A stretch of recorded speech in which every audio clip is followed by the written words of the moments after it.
I can't stand to be back here. This tiny, rural town I grew up in. It makes my skin crawl to see everything around me. I'm well into middle age now, but it's like this town has been frozen in time since I was a teenager. And the older I get, the more things that in childhood seemed warm seem to radiate to freezing cold. The more things seem to hide teeth and claws and menace. I'm standing in these woods, the ones across from the house I grew up in, and I fall back into memories so easily. Everything is frozen, everything is the same, just a little more. It's like something's wrong with the daylight here. My brother James likes things from the woods. Animals, birds especially. When we were children, we used to go out into these woods almost every afternoon, looking for them. Birds. We just watched them, and he was so amazed, so in awe of these creatures. He never even got too close. So gentle. He just look up at them, appreciate the fact that they were there. And then he met Billy and Michael and Peter, and then he started shooting the birds. My mind goes back almost 30 years. I feel like I'm right there. These woods will do that to you. I think back to that night, the first night that James... I'm sitting at the family dinner table. I'm 17. I count the bodies. 1, 2, 3, 4, 5, 6. Count the chairs. 1, 2, 3, 4, 5, 6. Count the bodies. 1, 2, 3, 4, 5. Where's my brother? Where's James? My sister says he went out with his friends to the woods, she thought. My mother says she doesn't like to see him out after dark. 13-year-old boys should be home eating their dinner, not in the woods at night. The food's getting as cold as the air outside the house. Still, no James. It's getting late. It's getting later. No one's seen him. I breathe in and out, and in and out and in. Hold my breath. Time crawls. No James. I walk to Peter's house. The wind is picking up. The night is black. No moon. No nothing. My sister thought he was with his friend Peter. In the woods. In the woods, Peter said. We were running, laughing. We were in the woods and we were trying to catch rabbits. We were in the woods trying to shoot a deer. We were in the woods, but then we left the woods, he tells me.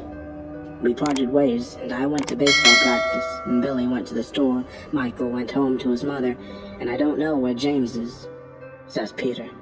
I don't know, but he's not in the woods. The sheriff is called.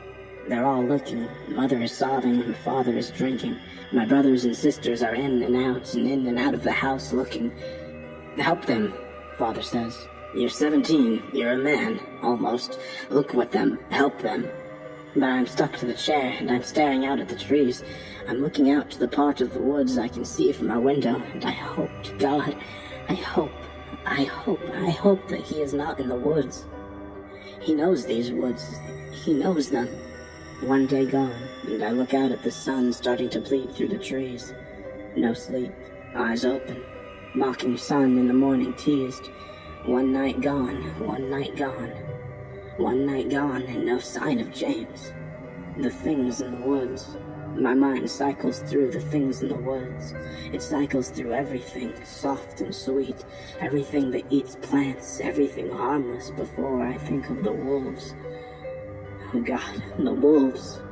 I stand out at night yelling, staring at the woods, staring at the trees.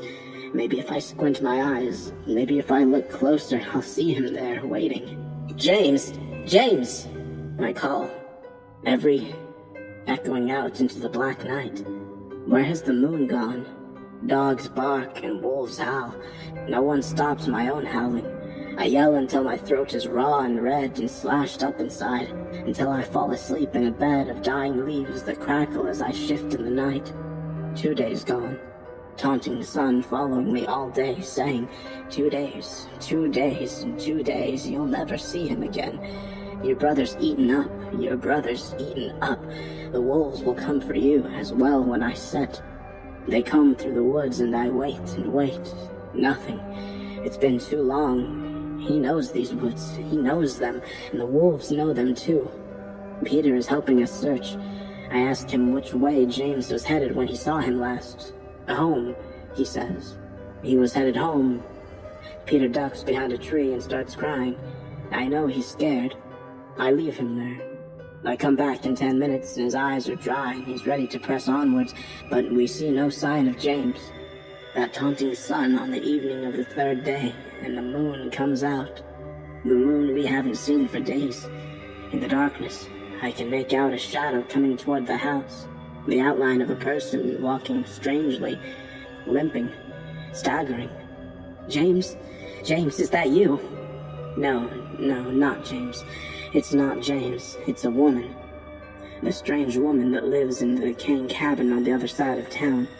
People come to her when they can't find things, rings or keys or books, and she closes her eyes. She draws a map, and people always find their rings or keys or books. Sometimes people ask what their futures will be, when they will die, and she always says that she doesn't know. She can't do that.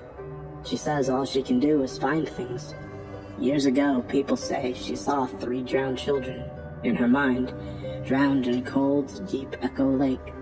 All young, but she didn't know who, and she didn't know when.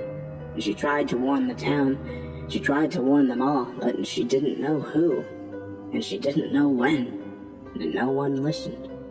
And they let their children play in the lake, and the children were fine. And then, one night, Mae Jackson, the preacher's wife, dragged her 3 children down to the lake. She said she had the voice of God in her ear, telling her to bring her children to him. The next morning they found them, all 3 of them, drowned in that cold, deep lake.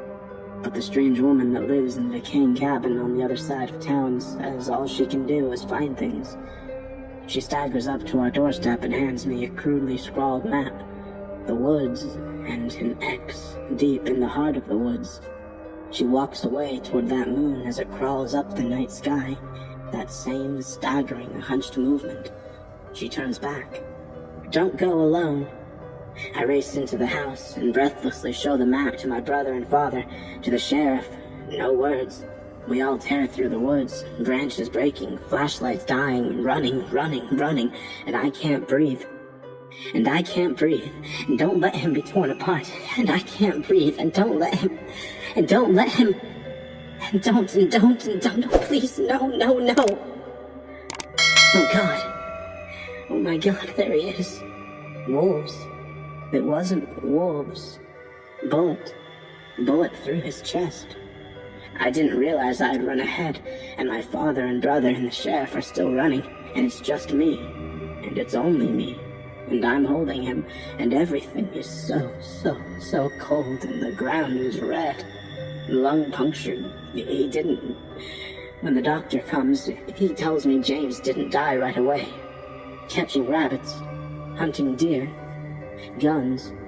Peter is crying in our living room. It was a mistake, he sobs. All the other boys had left. The gun went off.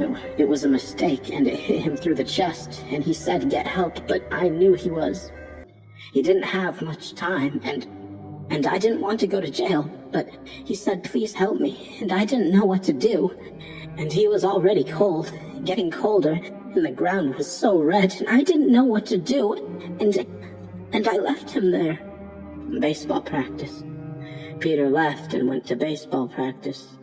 He was in shock, and he left James there to die, to soak the ground blood red. And he picked up the baseball bat and left him there. And he ran the bases, and he left him there. And he hit the ball, and he left him there. And he left him there, and he left him there. I leave Peter there, in the living room. My hands are shaking, and I can't be in that room. I can't. I don't know what I'd do to Peter, but I can't be in that room, and everything is red, and everything is cold.